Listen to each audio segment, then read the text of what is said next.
你放心，这个事情我会处理好的。得等到我们做最后的决议。秋野，哦，先这样啊。桃李村的村长，郝仁元先生嘛。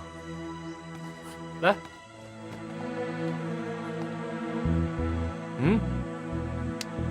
你好，你好。邱副总，求求你，求求你，事情不要做绝，放我们一条生路嘛。原先那100万的盈利，我们全村已经不堪重负了，怎么现在又把那1个月的期限取消了？邱副总，你是要把我们逼上绝路啊！首先呢，我告诉你，我是裘总经理，不是副总经理。再说你那个拆迁案是董事会决定的，我很想帮你，但我爱莫能助。啊！哎，裘总，我求你了，我求求你，你帮我们一把吧！只要你答应取消那个拆迁决定，我做牛做马，你让我做什么我都同意。够了！哎，裘总，哎，裘总，嘿，我求求你，我求求你，求求你！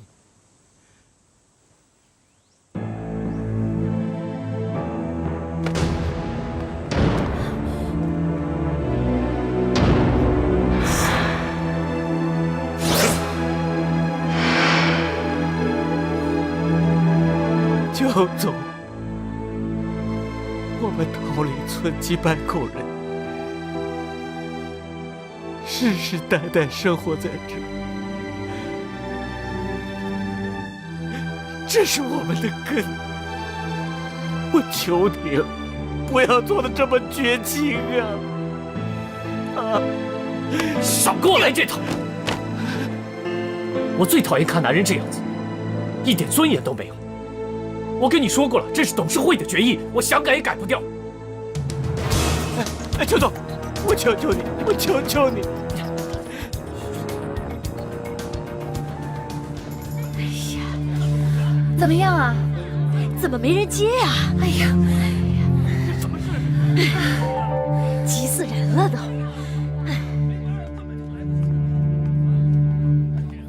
看，村长回来了！哎，快，走，他回来了！走。村长，为什么拆迁的事儿你从来没跟我们提起过？就是啊，你说呀，为什么没提啊？限我们3天就办到。没事的，你这村长怎么当的？怎么当的？啊！对不起，我不知道事情会搞成这样，我以为自己可以解决的。你以为？什么都是你以为？就因为你这样，才造成现在这样的结果。是啊，对呀，你跟我们说说，你是怎么回事？说说呀，说说什么？说。别打了，别打了！别这样，村长，别打了！哎，别这样啊！听我说，别打了，你们为什么别打了？哎，好手啊！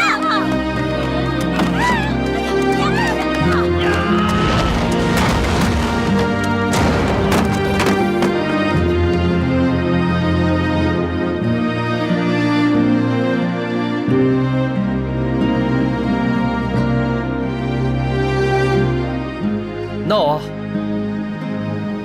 继续闹啊！怎么不闹了？你们以为这样就可以解决问题吗？这样就能够得到你们想要的吗？事情发生了，应该学着解决问题，学着去接受它，用冷静跟理性的方式，而不是在这里冲自己人开火。小鱼说的对，你们怎么可以这样对待村长呢？你们知不知道村长为了这些付出了多少？就在刚刚，村长竟然在郝丽的总经理面前下跪了。在这种时候，我们更加要懂得团结起来，全力支持村长，而不是在仗还没有开战之前，我们就已经自己认输了。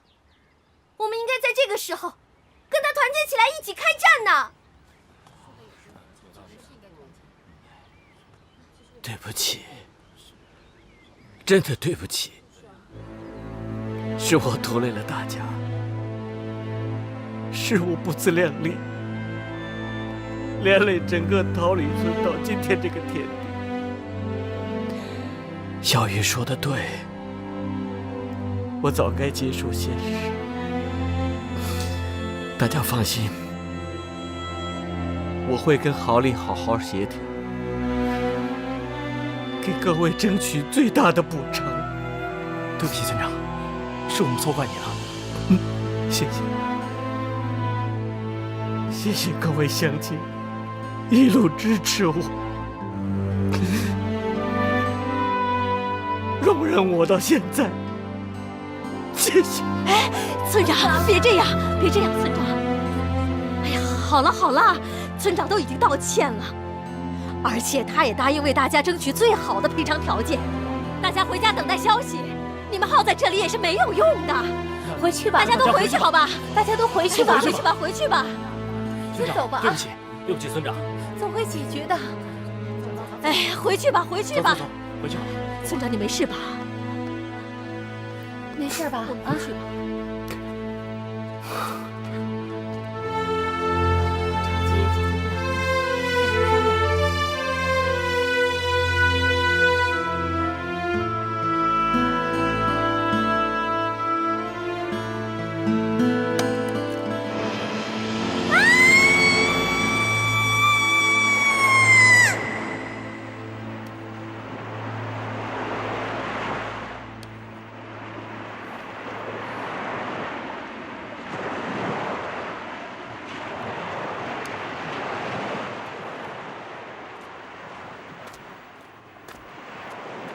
谢谢你刚才为村长讲话。你的背还好吧？没受伤吧？我没事了，而且我刚才是迫于形势安抚村民，我没有要帮你们的意思。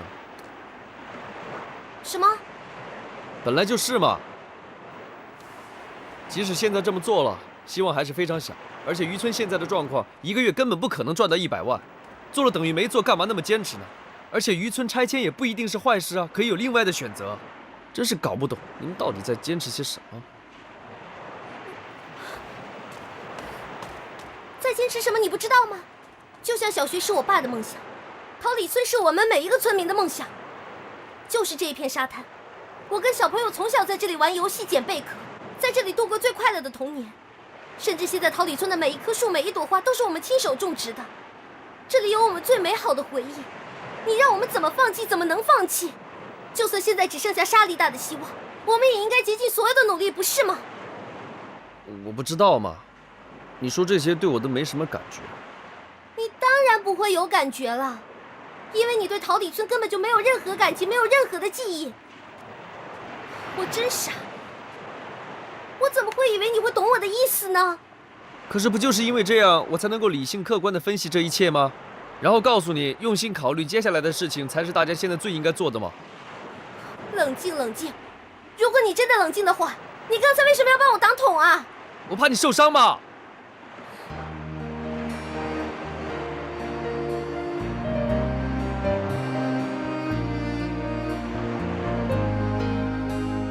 就因为我们是人，我们不是机器，所以我们不会为了这些事情去像做生意一样什么都计较的那么清楚。我们会为了自己想要守护的东西去付出所有，这才是人和动物的区别。那你现在又能怎么做呢？我怎么做跟你没有关系，你只要管住你自己就好了。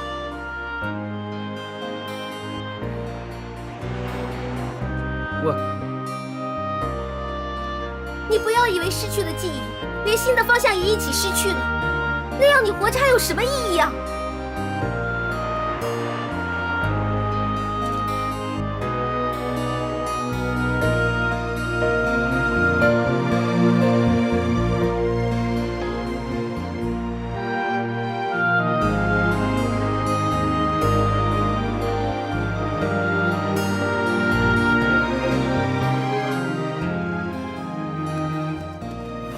没心没肺的家伙，亏我今天还拼了命的去把你给挽留下来，真是疯了。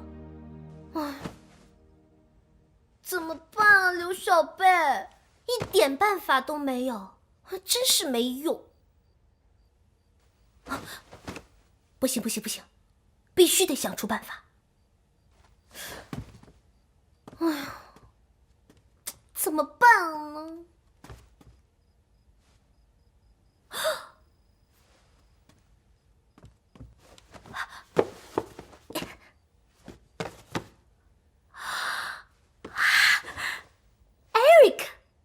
是豪利集团的董事之一，他一定可以有办法。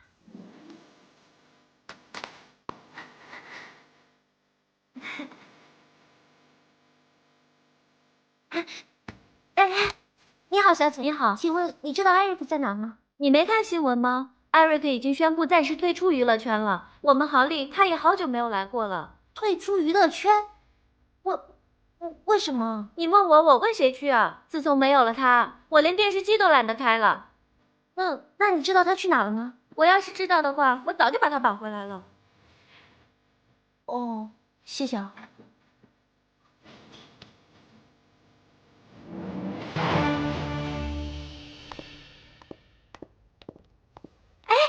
穆小姐，穆小姐，穆小姐，你好。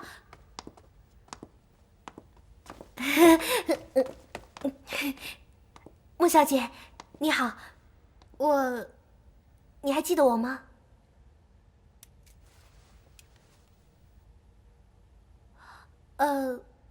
我叫刘小贝，是参加过你们复赛的，而且是你亲自宣布让我进入前10强的。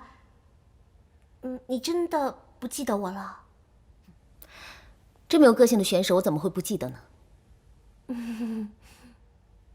只是我不懂，今天豪利没有比赛，你是来住酒店？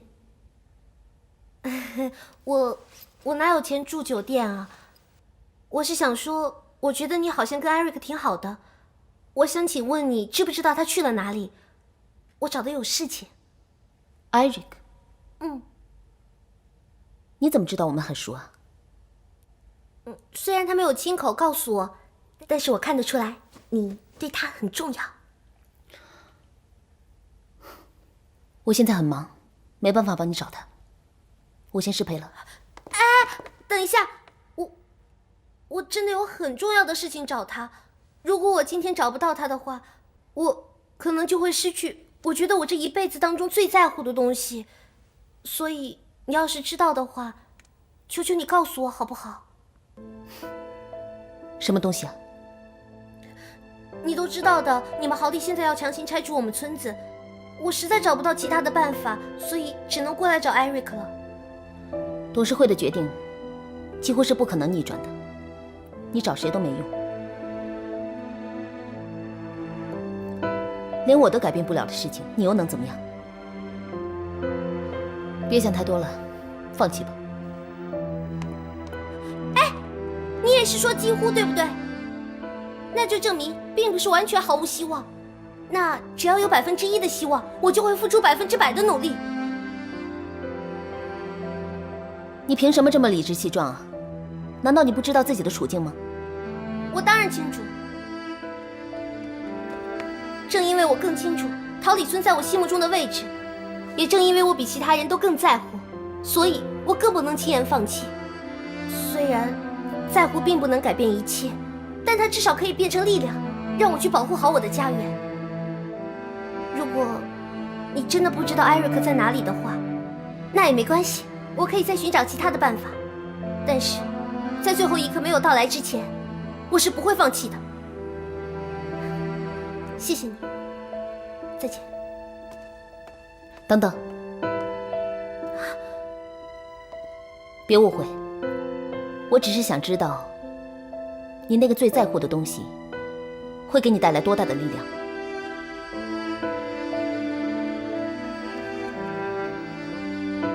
有事打电话给我。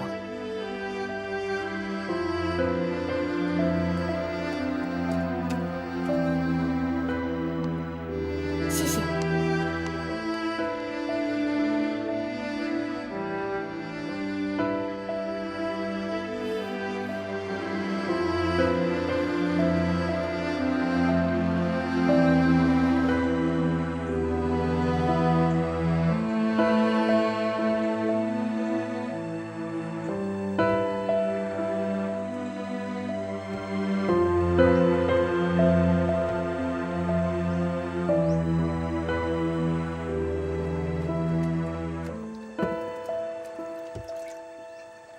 喂，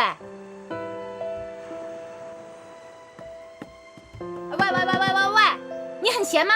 啊，跑到这儿看风景？你要是没事做的话，哎，就帮我把楼上的房间给收拾一下啊！特别是角落里那些书，那是他们爸爸以前最喜欢的宝贝，不能弄坏了。哦。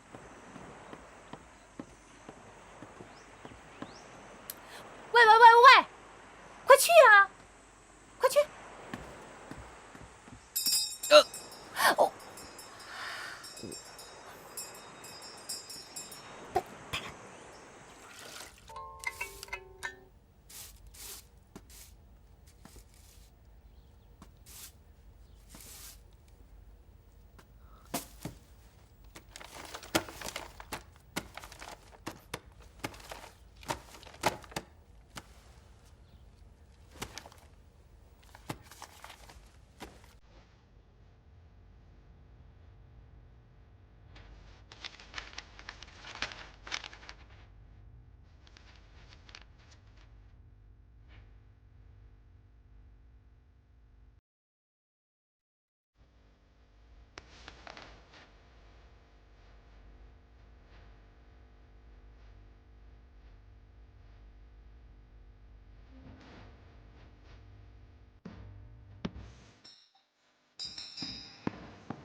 收拾的怎么样啊？啊？哎，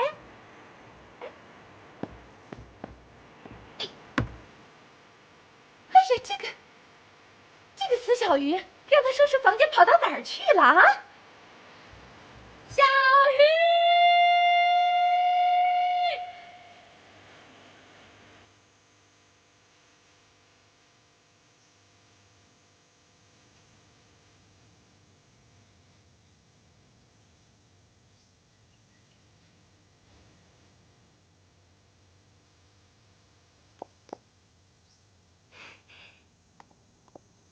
小鱼，你好，婉欣。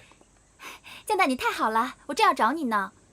不好意思，我那个钢琴音又不准了，快帮我去看看吧。哦。走。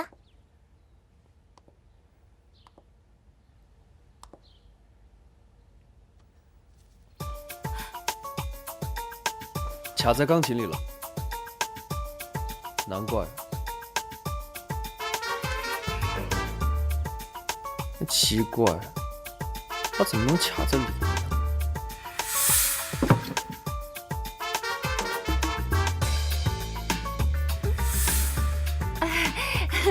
是啊，我找了它好久，它怎么会在这里呢？谢谢你啊，小鱼，你真是太好了。不客气。我听小贝说你是他们家的帮工，是真的吗？你长得那么帅，又会弹钢琴，怎么会在他们家帮工呢？不会刘小贝又在骗人吧？小贝会说谎吗？他说谎很正常，不说谎才奇怪呢。我就是被他骗到这种破地方来的。我爸可是圣南大学的历史系教授，那我一毕业肯定是留在城里的。可是他为了让我到这里来，求了我好多次，还说这个地方怎么的好，那我就相信他了。来这里一看，你看这穷的，连钢琴都没有。哎，你知道这架钢琴是怎么来的吗？是刘小贝和他的弟弟用手推车推来的，那场景真是太可笑了。刘小贝撅着屁股，满脸通红，咬牙切齿的样子，真的是要多难看有多难看。我想刘小贝这种女人，这辈子都不会懂得什么叫做优雅的。我们会为了自己想要守护的东西去付出所有，这才是人跟动物的区别。他是那么的在乎这个村子，可是我只是一味的站在冷静客观的立场去打击他。这是不是太残酷了呢？我能为你做点什么呢，刘小贝？哎，你说你爸是圣南大学历史系的教授啊？对呀，怎么了？你能不能尽快跟他联络？我有事情要跟他谈谈。好啊，当然没问题。走到我办公室给我爸打电话。好。走，干嘛那走啊么急呀？快！快！别那么急，快！喂，快点！慢点儿。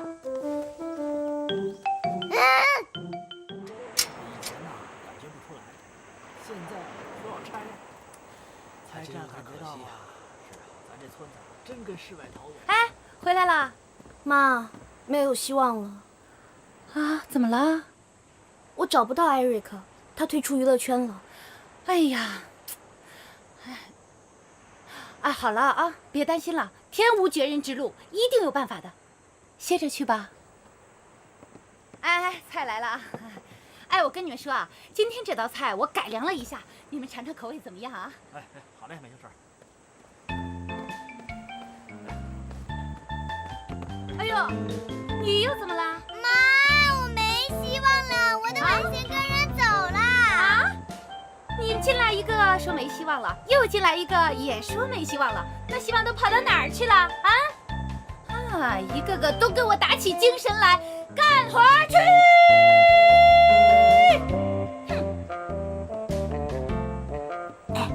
你那个沈婉欣怎么啦？都怪你引狼入室，害得我的文心都变心了。我哪里引狼入室了？你胡说八道什么呀？我胡说八道了吗？你去看看，那个小鱼竟然跑到我们学校去找我的婉星，他们俩还悄悄地躲到办公室里。小鱼拉着婉星的手，婉星拉着小鱼的手，哎，他们就跑了。哎呦，完了完了，我彻底遇到大危机了。一个是沈婉欣，一个是小鱼，他们手拉手。我是彻底遇上大危机了。不可能啊，怎么可能嘛？他明明跟我说他是一个随时都有可能会消失的人，怎么可能说一套做一套嘛？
哎，小贝回来了。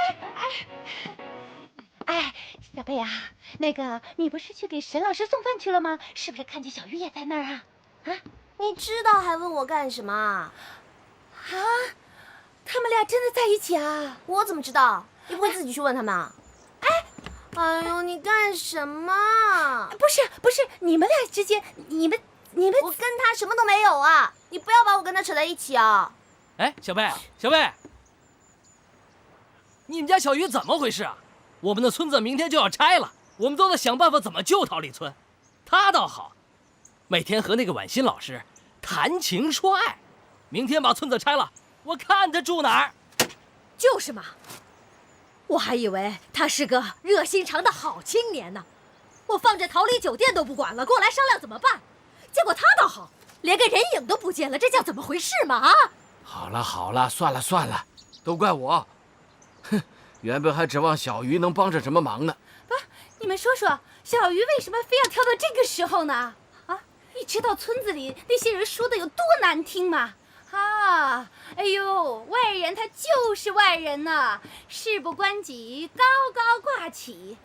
我们在这儿心都堵得慌呢，他却在那大秀幸福，装装样子都不肯的，难听吧？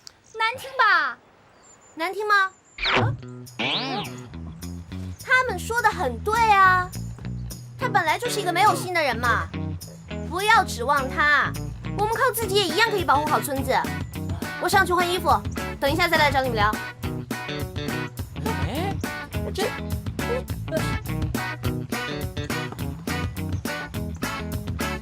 哎，大姑，大姑，哎，起来起来！干什么干什么？小鱼抢我的晚心，害得我的晚饭都吃不下去。唉，现在肚子好饿哟。哎，找找看有什么吃的。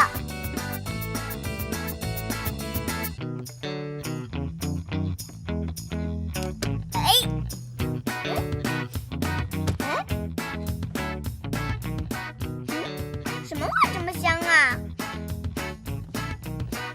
哇，好香哦！哎。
藏什么藏啊？不就是情书吗？当我们都没见过啊？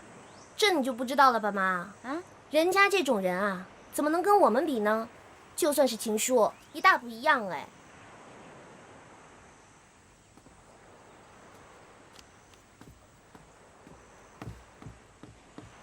哎呦，果然是外人啊！养不熟的鸟，早晚要飞的。美秀，美秀，啊！美秀，大事不好了！豪利集团的人已经开着挖土机朝着我们村子开过来了。现在村子里的人都拿着家伙跟他们对峙呢。什么？这么快？是啊，这。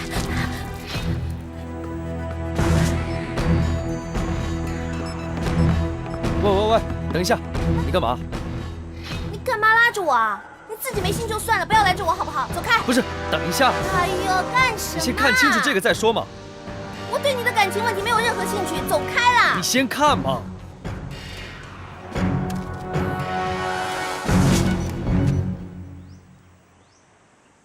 桃李村桃花酒酿造方法申请世界非物质文化遗产通过通知书，什么东西啊？桃李村的桃花酒只要能够进入世界非物质文化遗产之列，桃李村就会成为被政府所保护的对象，任何人或任何单位都没有办法伤害桃李村。而我现在已经有了这张证明了，至少1个月内结果没出来之前，是没有人能够伤害桃李村的，你明白没有？不明白，就凭这一张纸可以救整个桃李村？做梦吧！你只需要知道，只要有了这张纸，再加上一坛桃花酒，拿去给豪利的人看，桃李村就有救了。真的可以吗？嗯。走啊！哎！上次花子伯伯那坛酒呢？厨房。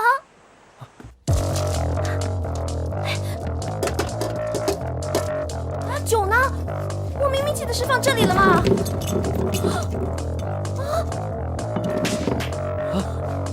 酒呢？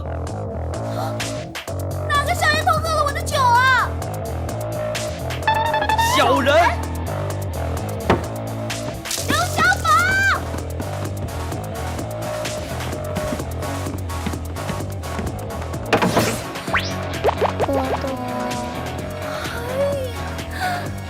这死小宝怎么回事嘛？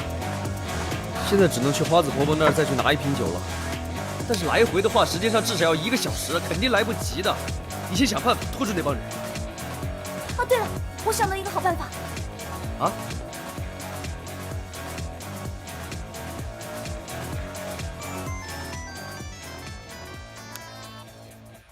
喂，是穆小姐吗？是你？有什么事吗？我们现在已经想到了解决桃李村问题的办法，但是还需要一点时间。可是他们拆迁的人都已经过来了。什么？他们真的过去了吗？是的，我们已经找到救村子的办法了。但是，哎呀，我现在需要你帮我一个忙。无论如何，先帮我们拖延住时间好不好？就只要1个小时就好。我知道这个要求有点过分，但是如果仅仅是因为这1个小时而让桃李村拆除的话，我是怎么样都不甘心的，好不好，穆小姐？拜托你了。你怎么就确定我一定会帮你呢？因为他说可以，就一定可以。他？啊，好不好嘛？拜托你了。好的，我知道了，我会考虑的。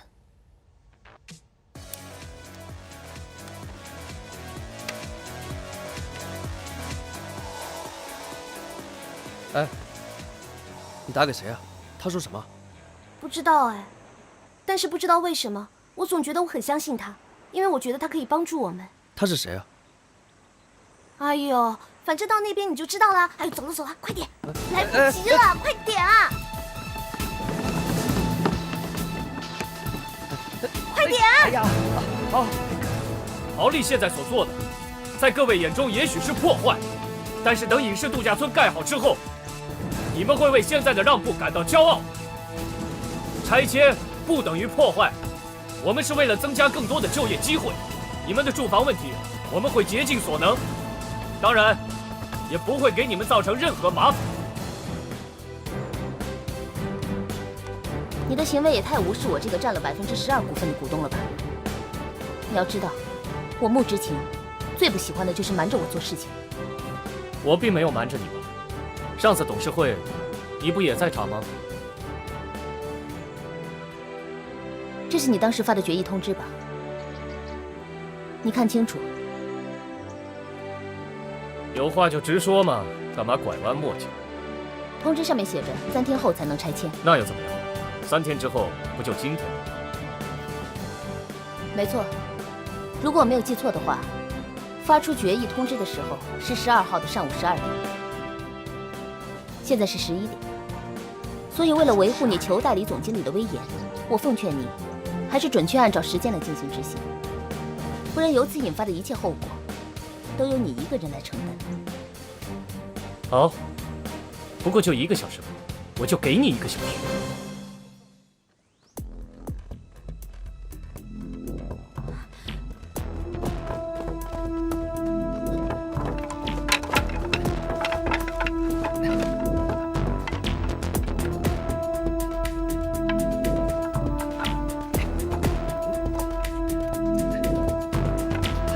快走！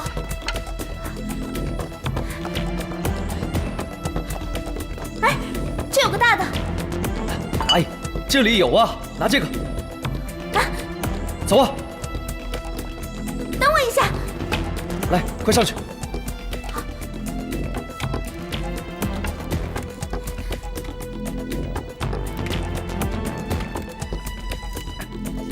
你小心啊！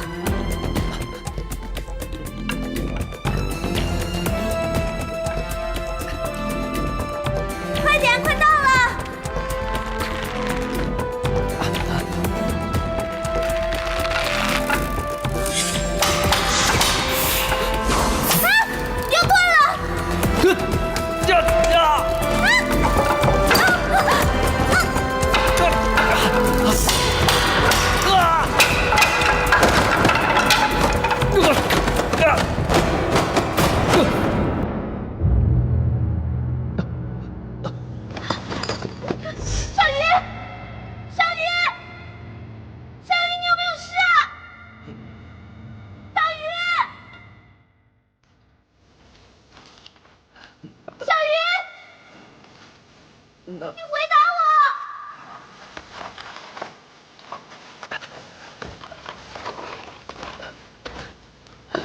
那你怎么上来啊？你不要管我。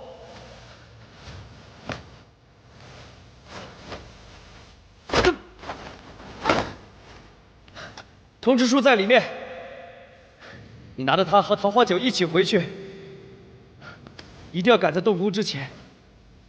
只有你能够保护桃李村了，你的梦想，还有大家的梦想，只能靠你守护了。好，你放心，我一定可以做到的。你在这里等我啊，我一定会回来救你的。那我先走了。等一下，喂，还有什么事啊？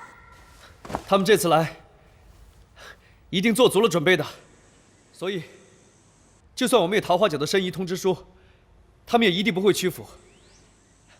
接下来，他们可能会谈到关于桃李村的产权问题，所以，你不要慌，听我的话，仔细的记下来接下来我要说的事情。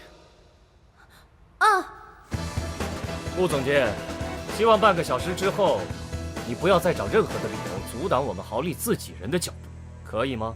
我只是对我们豪利做出的每一个决定负责，尤其是你。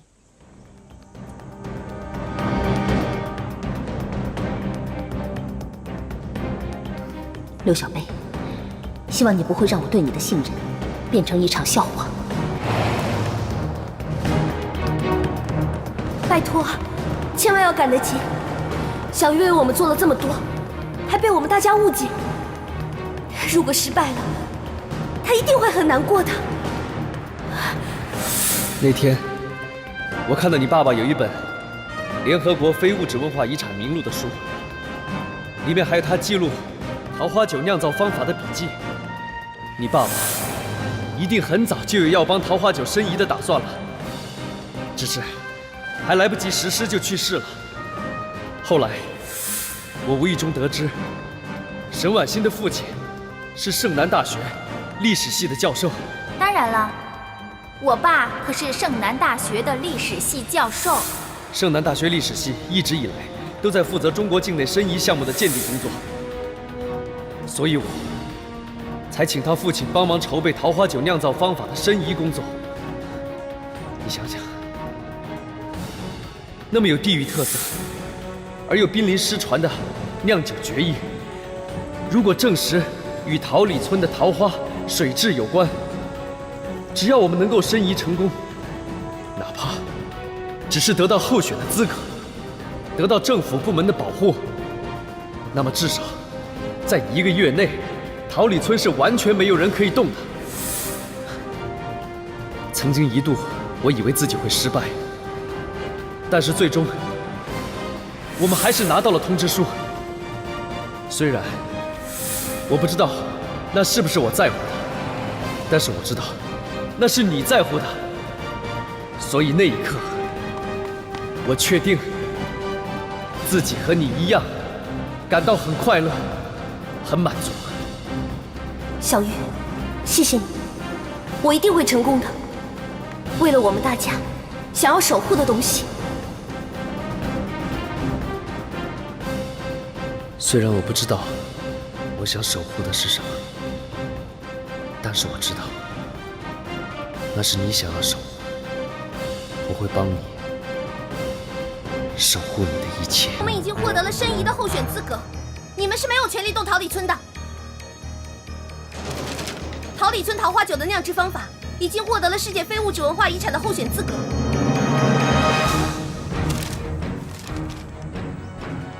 那又怎么样？就凭一瓶酒的申遗，就想挡住桃李村的拆迁？在面对敌人时，不管你有没有信心，都不能露出胆怯。相反的，你要想象自己君临天下，他看过来，你要更有气势的去面对，让对方语塞。我们已经获得了证实，这表示在1个月的考察期之内，桃李村将会成为文化局重点关注的对象，所有拆迁和开发案都会被政府强制停止。就算是豪利，也请求副总考虑清楚后果，再决定是否要继续。所以呢？所以你要我们因为一瓶酒就停止对桃李村的开发？我不是跟你说了吗？桃李村是属于我们豪利集团的，开不开发，你们连发言的资格都没有。终于到了，小鱼说的一点都没错。他们这次来，一定做足了准备，所以，就算我们有桃花酒的通知书，他们也一定不会屈服。你不要慌，听我的话，仔细的记好我接下来要说的事情。豪利并不是一个普通的集团，而是享誉国际的连锁企业。豪利并不是一个普通的集团，它是一个享誉国际的连锁企业。所以，对于国际条文，应该比任何人更重视。毕竟这关系着企业的声誉，对吧，邱岩副总？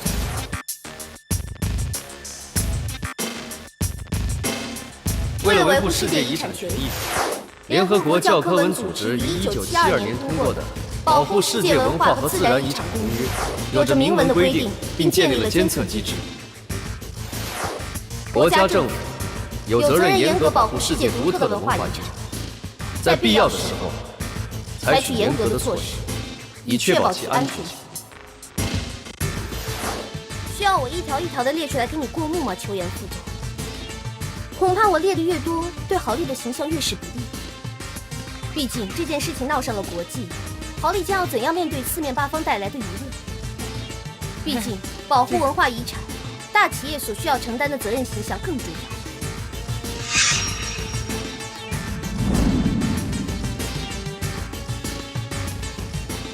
他说的很有道理。我作为豪利集团的公关宣传总监，必须要维护我们豪利的国际形象。穆总监，你以为拿这个不知所谓的申遗就可以阻止我的计划吗？我告诉你，我现在是豪利的代理总经理，我才是豪利的唯一决策人。凭你在豪利12%的股权，可以影响我15%的决定吗？裘代总经理，这段时间我专程去美国收购了一些散股，现在我已经是豪利的第4大股东。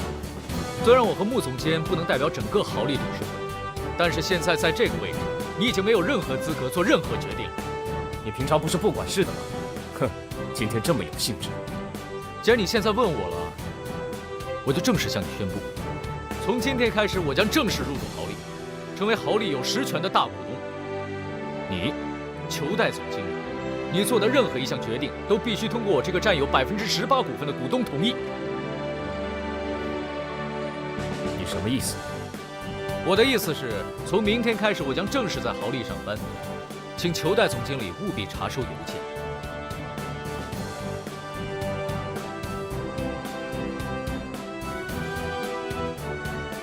好，我明白了。只是没有想到，一个小小的桃李村竟然藏龙卧虎，更没想到是自己人在背后插我一刀。撤！小鱼，小鱼，你怎么样？小鱼，小鱼，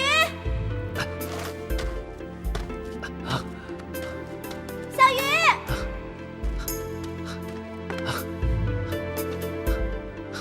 怎么样？事情解决了没有？解决了。哎，你等我一下，我想办法把你救上来。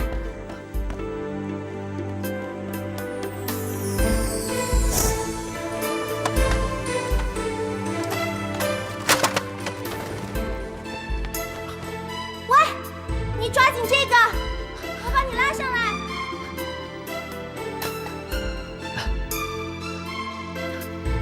抓紧了！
请问你是病人家属吗？是啊。他怎么样了？还有其他人吗？现在只有我，其他人都联络不到。现在病人伤势严重，急需输血，可是 AB 型血目前医院没有库存。我是啊，可以输我的。你的体重达标吗？当然没问题了，我是桃李村的女斗士，输我的完全没有问题的。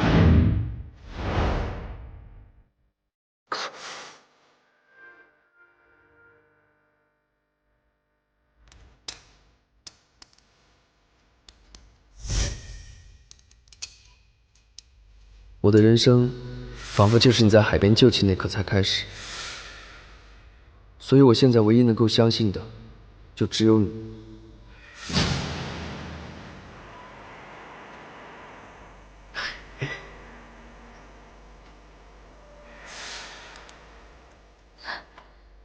我有什么资格成为你唯一信任的人？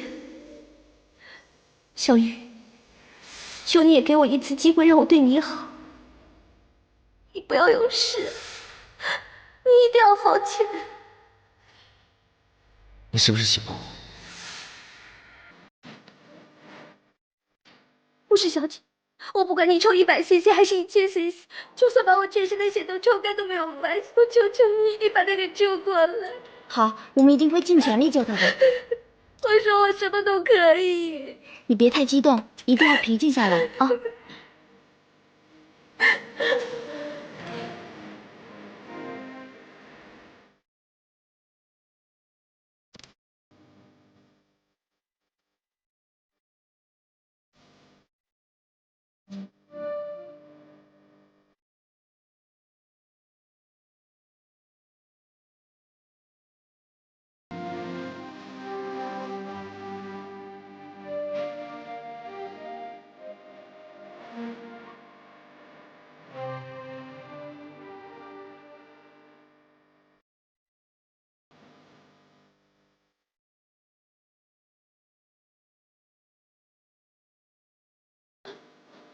怎么样？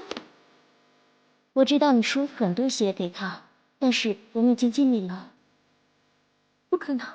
我刚刚明明已经输了很多血给他，他不可能死的。伤者送来的时候，情况就已经很严重了。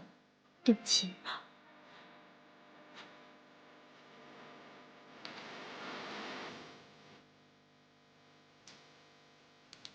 不可能！不可能！这不可能是真的！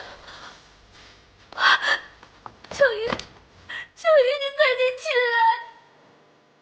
为什么每次都是你救我，你都不给我救你的机会？小姐，你也别太难过了。既然生病了，我不是告诉过你，就算抽干我的血也要救他吗？你为什么没有做到？为什么没有做到？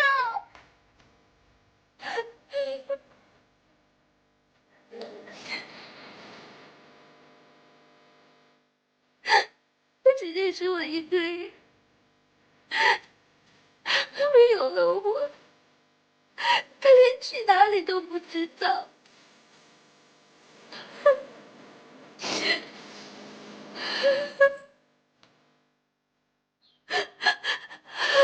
对不起，是我没有陪在你身边，所以你才要这样来惩罚我吗？可是这个惩罚也太重了，我不知道应该怎样去接受。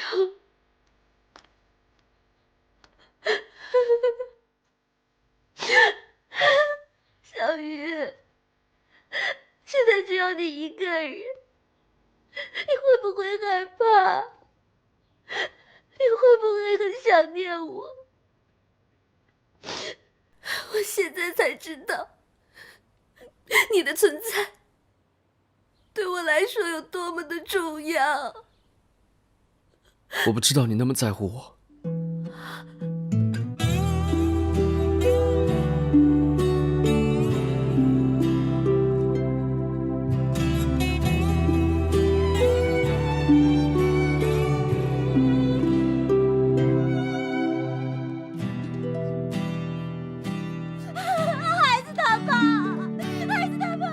你怎么这么早就走了？我还以为人家怎么会那么好心，我要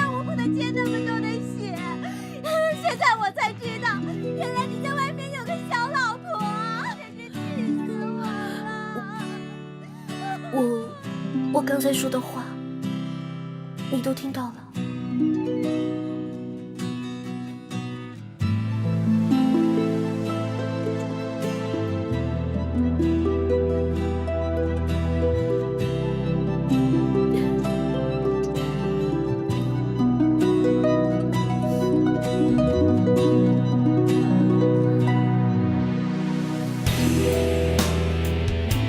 小贝，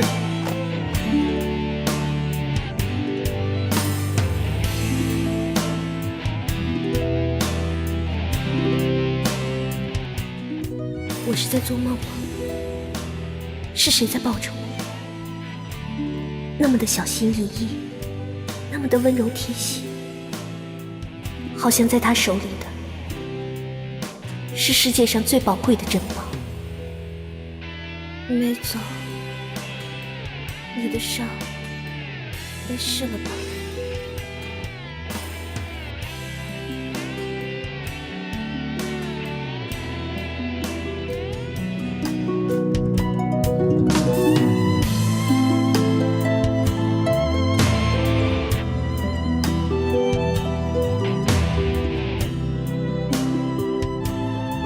闭上眼睛，好好休息。我们要回家了。虽然我们曾经很多次嘴唇贴着嘴唇，但我现在能清楚地分辨，这是一个真正的吻，不同于以往的任何一次，因为我能感受到它的真心。这个吻真的好温暖。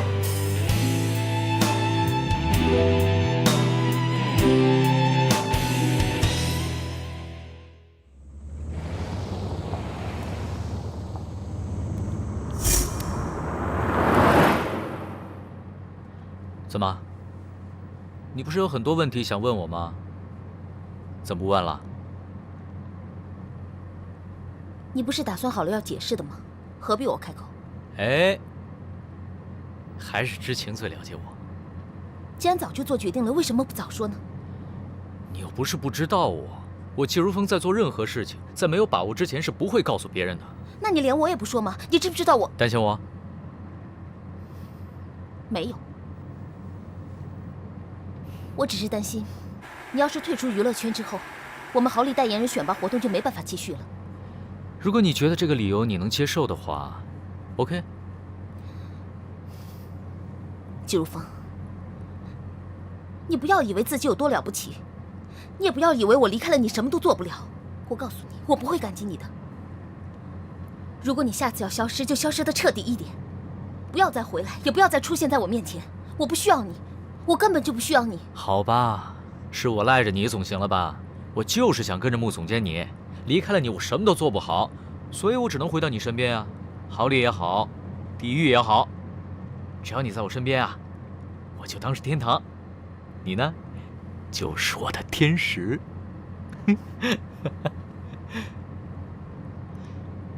能看到你天天这样笑，我做什么都可以。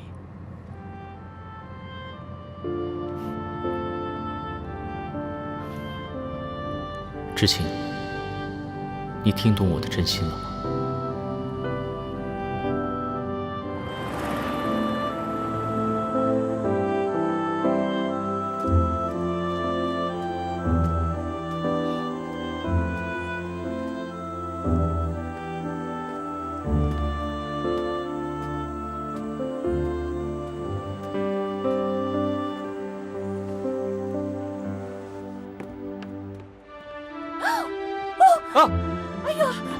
这又是怎么了？哎呀，一个小宝喝的醉醺醺不够，这又来了一个吓人的，到底怎么了？他输血太多，需要休息。好端端的为什么要输血啊？啊？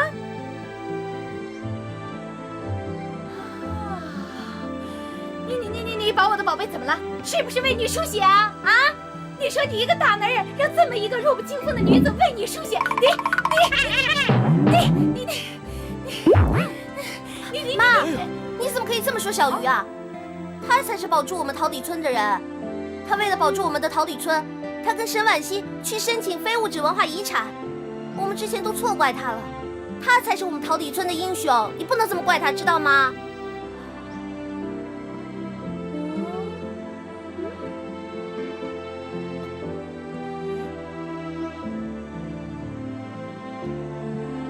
呦，你看，你都把我给气醒了。哎呦！哎呀，宝贝呀，那既然醒了，你就醒着吧啊，乖啦。哎，你告诉我，真的是他救了我们？美秀，你用脚丫子想也知道啊，小贝能想出这种法子吗？小贝会说这种话吗？肯定是小鱼教的呀。用你多嘴，死木头啊！哎，既然没事就好了啊，没事就好。那我给你煎个鸡蛋，补充一下营养。OK。哎，喂，你比较喜欢吃嫩的还是老的啊？算了，头部受伤应该吃嫩的比较好，这样比较好咀嚼。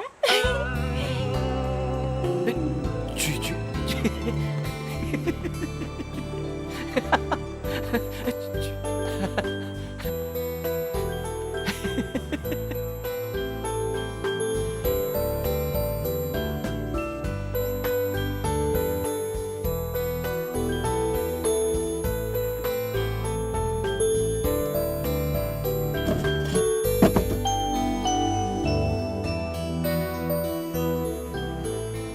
明明早就醒了，还装睡。谁装睡了？还不是因为你喜欢抱着我？那你干嘛不把我叫醒啊？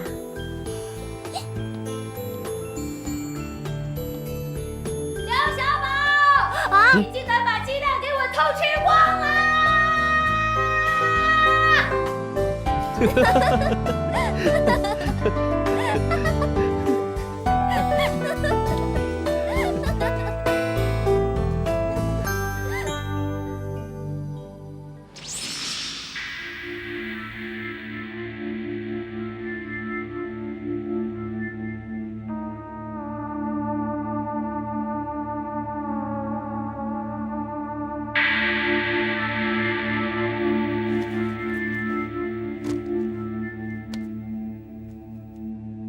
想跟我斗是不是？我倒是要看看，谁能够笑到最后。记住，季董事的办公室要布置得明亮一些，他不喜欢死气沉沉的样子。好的。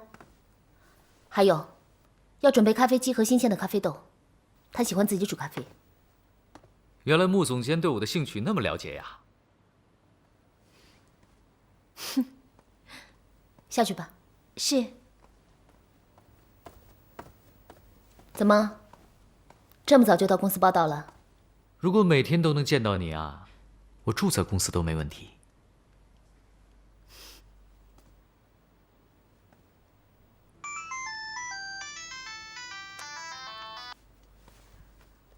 喂，马克。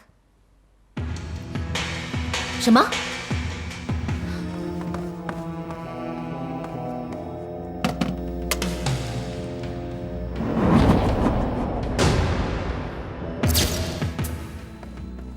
穆总监，再这样下去不行啊！现在总经理失踪的消息被放出去了，持有豪利股票的人大量的抛售股票，都要急死人了。是啊，穆总监，公司的股价一天一个样，可是现在呢，这总经理也不回来，怎么办呢？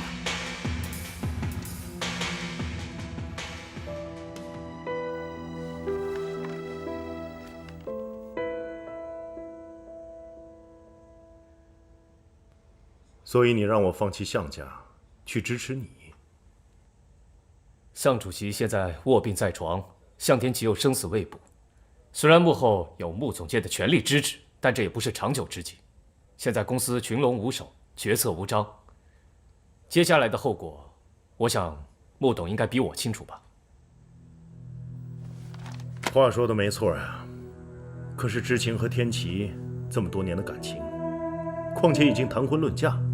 不去支持他，那还有什么办法？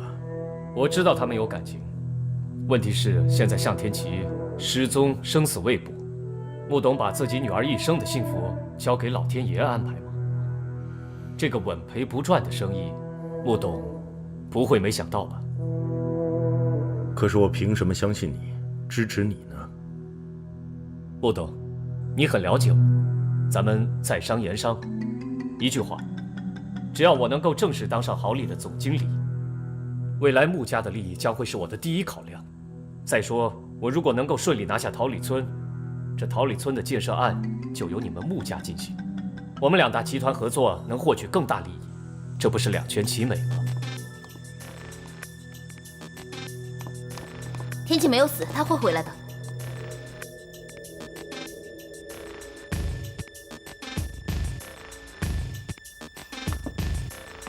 秋言，你这样未免也太心急了吧？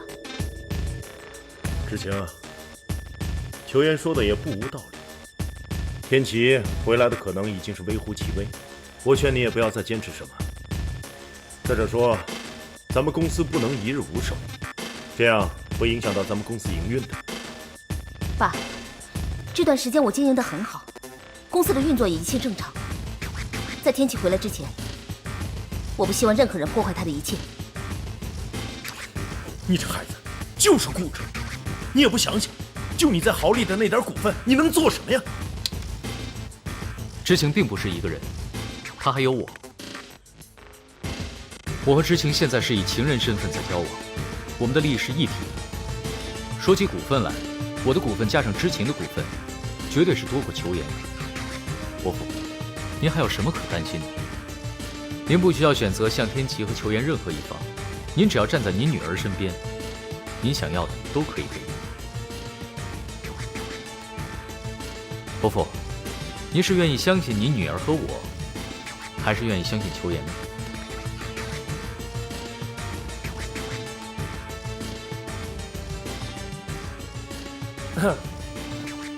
你们2个什么时候在一起的？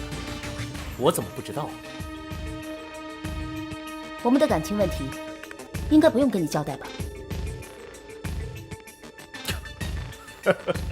我说你们俩呀，也不早点说，这是好事啊！伯父，今天就是准备来说这些的，但是就那么凑巧，竟然在这里遇到了裘代总经理。既然是好事，那就不打搅各位的家庭聚会了，改天再来拜访。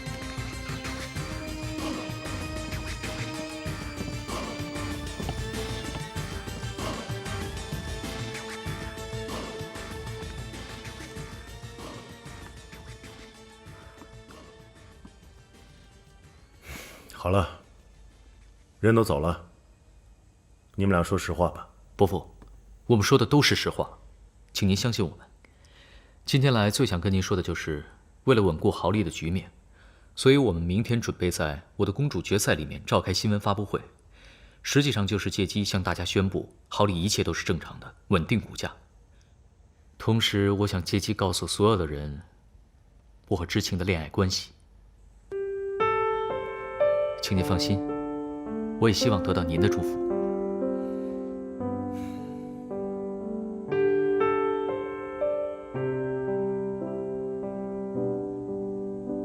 我是真的希望你对他好啊。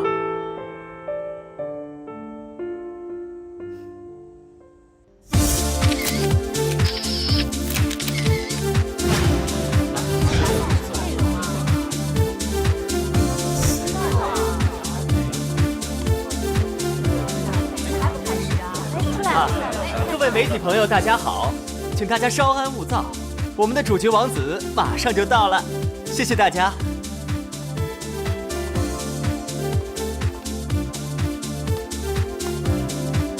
我们一定要这样做，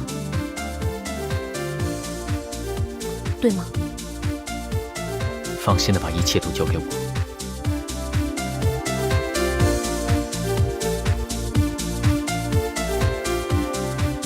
也把你自己交给我。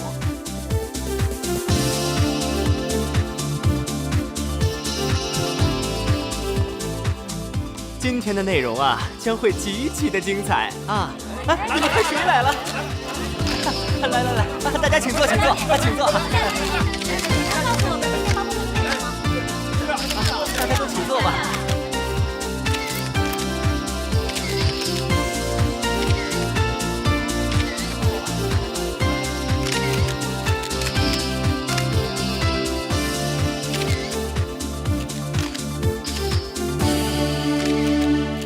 今天邀请各位媒体朋友来，是要发布我们宣传片女主角选拔赛和决赛内容，我们已经选出10位候选者，进入最终的决赛。为了区别于之前的比赛，我们这次想要有些新的形式。题目是“王子与公主情侣之夜假面舞会”。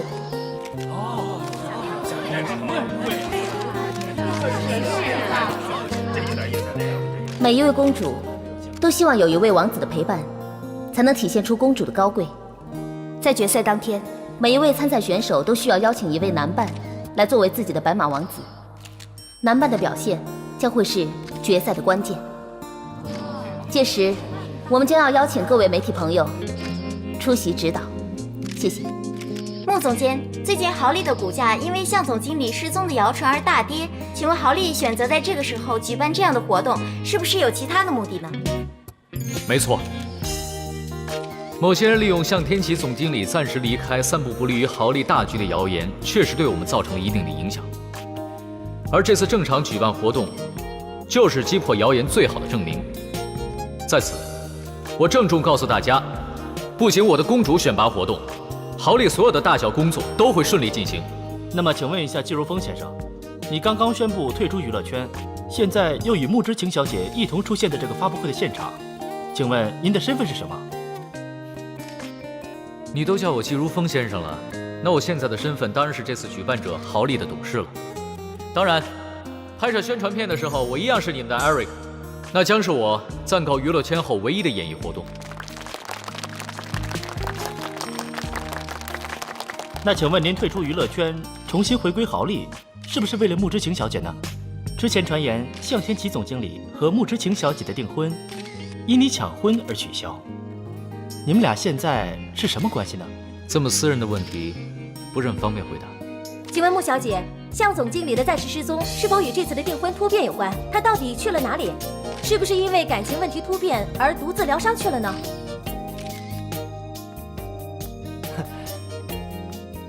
啊，对不起，我们只回答与此次新闻发布会有关的问题。啊，既然没有了，我宣布新闻发布会结束。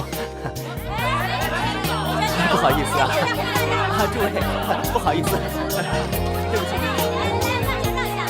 哎，看一下，实在是不好意思啊，对不起。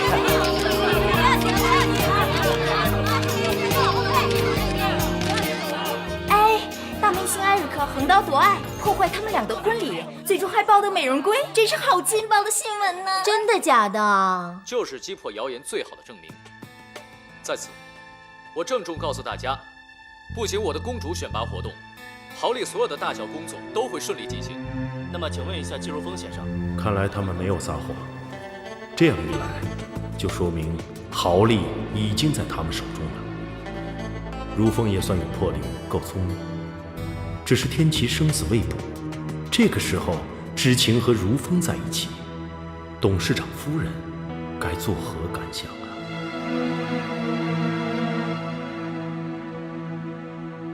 今天邀请各位媒体朋友来，是要发布我们宣传片女主角选拔赛和决赛内容。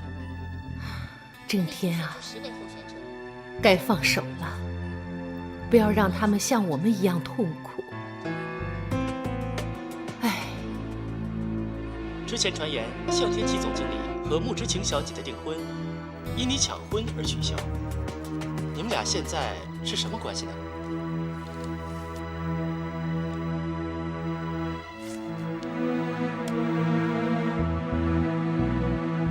这么私人的问题，不是很方便回答。请问穆小姐，向总经理的暂时失踪是否与这次的订婚突变有关？他到底去了哪里？是不是因为感情问题突变而独自疗伤去了呢？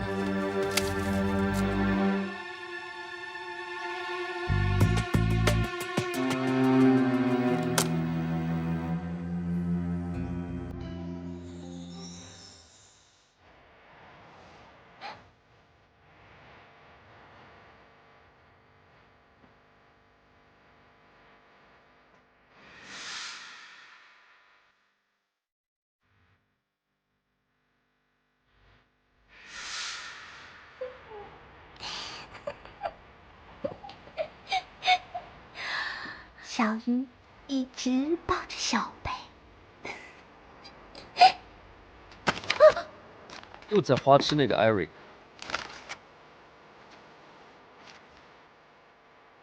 你还给我！不还。你还给我！这是我刚刚画的木偶剧。木偶剧？对啊，我最近很喜欢看木偶剧，好不好？还给我！还给我！我也要参加。不要，你根本就不会。不会，我可以学啊。不会我。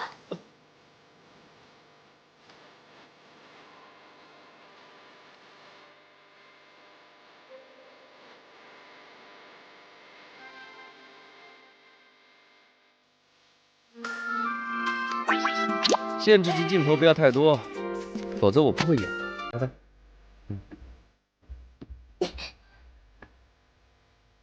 不想演啊！干嘛靠得我那么近啊？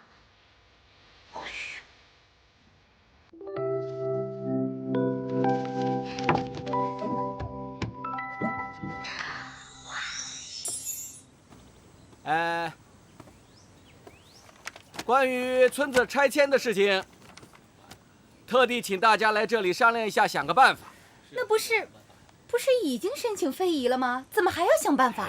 虽然村子已经申请非遗了，可结果要1个月之后才能知道。万一1个月之后申遗没有成功，村子还是逃不过拆迁的命运。哎呀，那怎么办呢？你说？除非在1个月之内赚到100万，逼豪利履行合约，那样才能够真正解决村子的问题。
不是我们，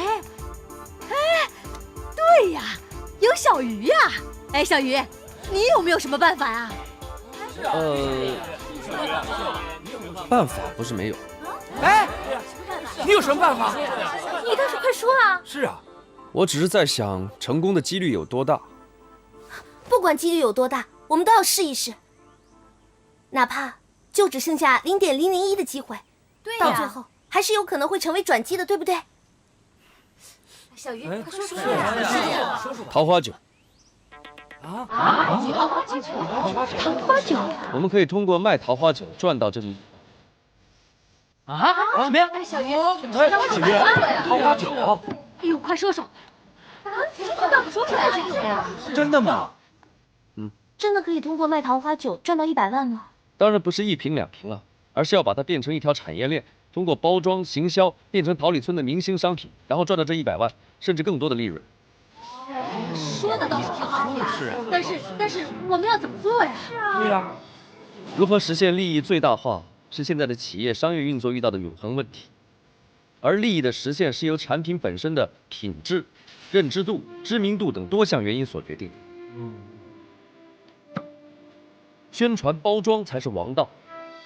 我们现在碰到的最大问题就是如何让桃花酒变成桃李村的品牌，打出去让更多人知道、认识桃花酒，然后扩大销销。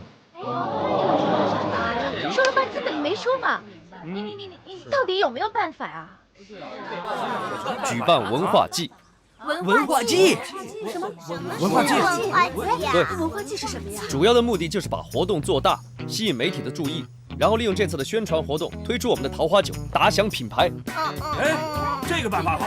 哎，我觉得这个办法不错，又卖了桃花酒，还又宣传了咱们桃李村，我觉得不错。是。哎，好。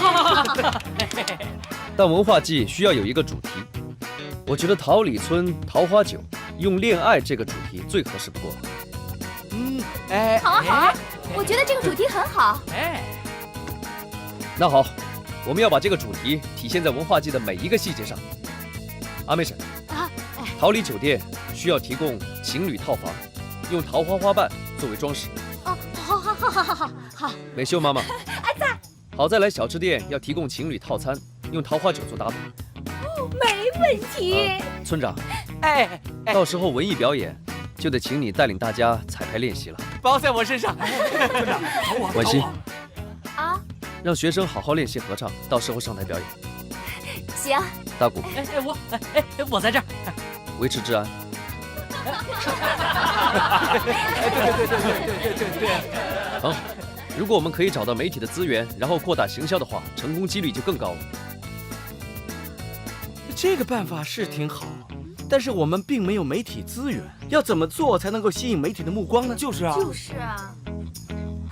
艾瑞克，他在这方面肯定非常懂。对呀，他是个大明星哎，对，有很多办法。宝贝的贝，看你的了。包在我身上了。他平时就非常愿意帮助我们，这次也一定会哦。好。你什么时候这么了解他了？那当然。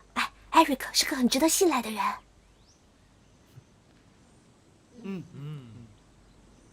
就这么定了。好，散会。走，咱们去准备一下吧。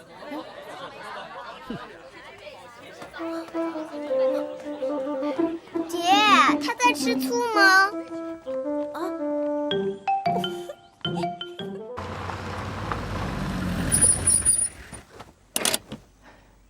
快进去吧，伯母还等着呢。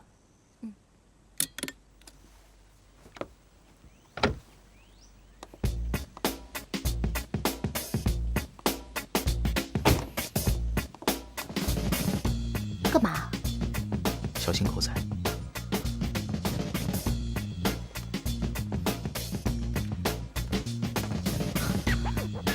真的要一直这样吗？怎么，我假扮情侣很委屈吗？不是，我只是觉得让我有人格分裂的感觉。其实你可以选择什么都不做，既不是向天琪要求的那个穆之晴，也不是那个和我假扮情侣的那个穆之晴，而是你心里真正的那个自己。还有第三个我，想不想见见？